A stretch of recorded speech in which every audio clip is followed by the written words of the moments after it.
Ready হয়ে গেছি, এখন যাবো।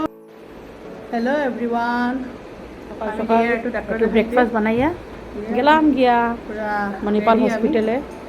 সকালের খাবার তো একটু আমরা গেলাম যখন, তো কই একটু মণিপাল হসপিটালে আমি সবসময় যাই, আমরা এখানেই যাই, এটা সেক্টর 6-এ সামনেই আমরা সব নিয়ারেস্ট হসপিটাল এটা। এটা অনেকবার গেছি আমি, তো এবার যখন আমি কন্টেন্ট বানাই তো একটু ভিডিওটা করি। খুব সুন্দর কিন্তু, হ্যাঁ, মণিপাল হসপিটালটা দিল্লিতে অ্যাকচুয়ালি হসপিটাল আর স্কুলগুলো খুবই সুন্দর, হোটেলগুলোও সুন্দর। মানে আপনার যখন হসপিটালে যাবে না, মনে হইব না হসপিটালে, মনে হইব যেন কোনো 5 স্টার হোটেলে আই গেছেন। আর ট্রিটমেন্টগুলোও ভালো হয়, ডাক্তারগুলো খুব ভালো, খুব সুন্দর ইয়ে করে। তো আমার আজকে ইসিজি করাইছি, ইসিজি কোনো সব রিপোর্ট ঠিক আছে।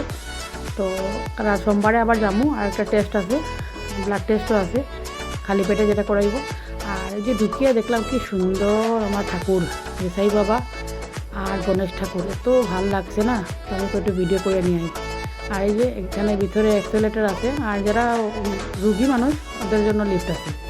তো খুব ভালো লাগছে, এখানে ক্যাফেটেরিয়াও আছে, খাওয়ার জায়গাও আছে ভিতরে, কোনো প্রবলেম নাই।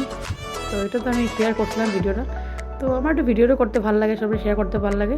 তো যদি ভাল লাগে একটু লাইক কমেন্ট দিবা, আমি সবাই সাথে আছি, সবাই রে আমি কমেন্ট ব্যাক করবো। Tata bye bye, thank you so much.